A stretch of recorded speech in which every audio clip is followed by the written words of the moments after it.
Ladies and gentlemen, the 4K Firestick, the all-new 4K Firestick that we've all been waiting for is now finally here. And the reason why I say finally, because firstly, we've been waiting for this for a very long time, and we had the massive disappointment a couple of months back where on Amazon Australia, they started announcing the all-new Firestick, but in fact, it was just the same 4K Firestick with the new remote control.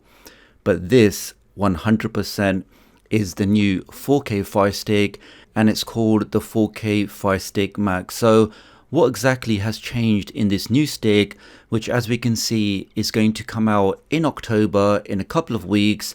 Is this new 4K Firestick worthwhile purchasing, or in this case pre-ordering? Well, so far it definitely looks like they have made some good changes under the hood. So in this video today, let's go over all of those new features, those new under the hood tweaks, the processor changes, the RAM changes, even the FireOS changes that's all expected in this new release.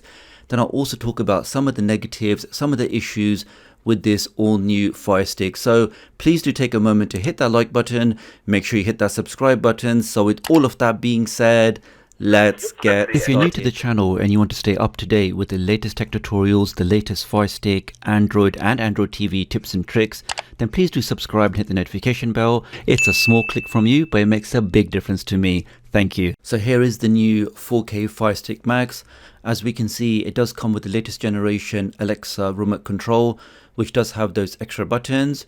But really guys, I know what you care about is the specification. So let's jump straight to that. And here it is guys. So here is a direct comparison with the current 4K Firestick, which is the most popular Firestick, versus this new 4K Max.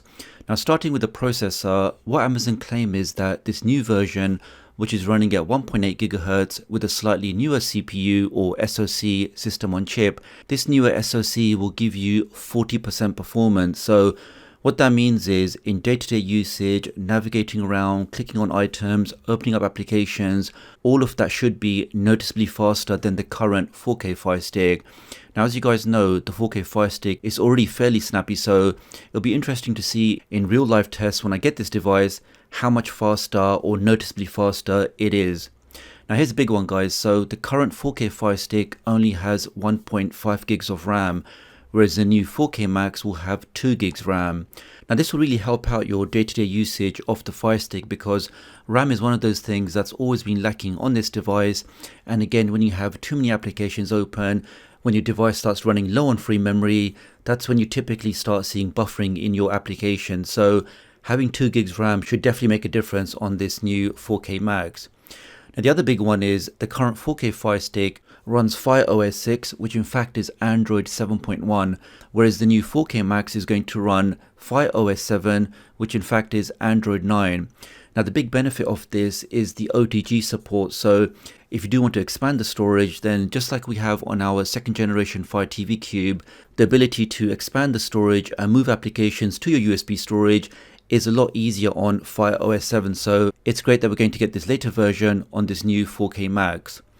Now here we have the first potential negative, which is they're only giving you 8 gigs of storage. So lots of you like to install lots of applications, and 8 gigs of storage, especially once you've factored in all of the system applications, you only have about 4 or 5 gigs of free space. So that is a bit of a negative, that even with this new 2021 device, they haven't given us any extra storage. But again, as I mentioned before, because it is running FireOS 7, it should be that little bit easier for you to expand the storage.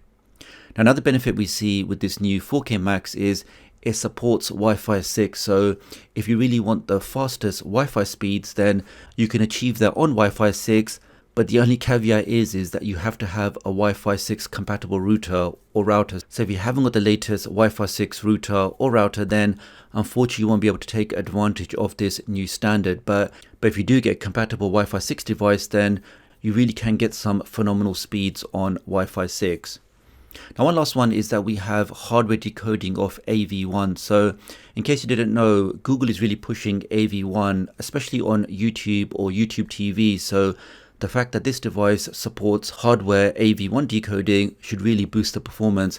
And that's even a feature that the second generation Fire TV Cube doesn't have. So that also is a big win with this new 4K Max. So they're the main points with the specification, and you can see that they have made some good changes, but things like storage haven't been updated. In terms of remote control, they will be shipping with this new 3rd generation Alexa voice remote control, which has the standard buttons, but then you have this extra button for the live TV guide, and then you also have these dedicated buttons for those particular services. So if you are a big Netflix user or Disney Plus or Prime Video, you can directly access those services with these shortcuts.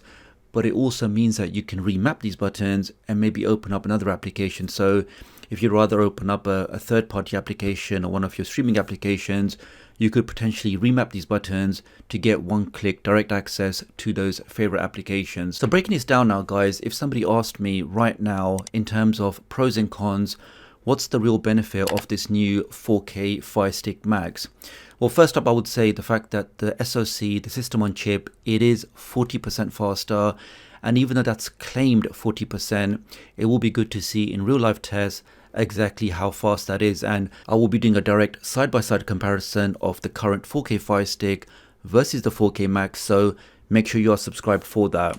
Next up, we have the half gig more RAM. So this is definitely a very positive change, especially if you do like to have many applications at the same time. Having that extra 500 megs of total RAM will really help you out.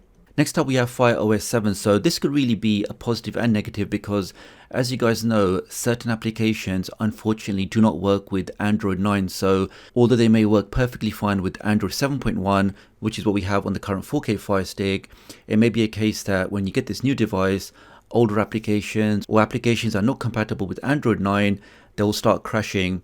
And a great example of that is Perfect Player, which just doesn't work on the 2nd generation Fire TV Cube because that runs Android 9. But on the flip side, the benefit is of FireOS 7 is we have the much easier to use OTG storage, so you can now move your applications or save your applications to USB. Wi-Fi 6, obviously the fastest way of connecting over Wi-Fi, but again, it does mean that you have to have compatible hardware already in your house. We have the built-in AV1 hardware decoding.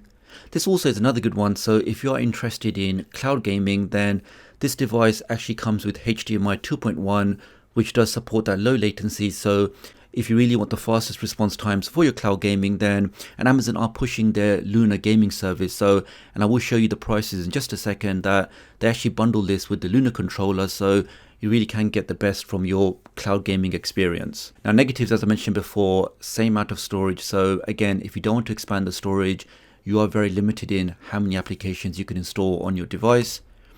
Now, this is a key one. So even though this device is coming out at the end of 2021, the micro USB port only supports USB 2.0. So what that means is, even if I want to use an Ethernet adapter, because of the USB 2 limitation, the fastest speeds you can get is only around 400 megabits or 450 megabits. And that's a limitation of USB 2.0. So even though that the adapter is gigabit, because it's plugged into a USB 2 port, that's really the most speeds you can get. So they're my pros and cons for this device. And now the big question, would I recommend somebody buy this new 4K Firestick Max? Well, if we go back into Amazon for a second, we can see that the price of this Firestick Lite is just over $50. And really at that price point, it is one of the devices I would always recommend. I mean, the 4K Firestick has always been my go-to device when somebody asks me for a good value streaming stick that they can use all of their favorite streaming applications, Netflix in 4K and so on and so forth. The Firestick really is one of my top recommendations for that. And now with this newer release, with that faster SoC, with the more RAM, and now FireOS 7, this is definitely going to be my recommended go-to device for anybody interested in streaming. And yes, you can buy, other boxes, generic Android boxes with more RAM, with more storage, but ultimately in terms of support, in terms of updates, in terms of certifications like Netflix in 4K, Prime in 4K, is that something that I don't really recommend anymore. But it will be interesting to see how this device compares to similarly priced Android TV devices like the Chromecast with Google TV or even the Dynalic box. And again, I will be doing the comparisons on this channel in the next few weeks. So that's all for this video, guys. Many thanks for watching. I know just so many of you are waiting for this new 4K Firestick, and I'm glad that Amazon have given us something which is a true successor to the current 4K Firestick. So really appreciate your support, guys. Many thanks for watching. Please do like and share this video, spread the news, and I'll hopefully catch up with you guys real soon. Thanks.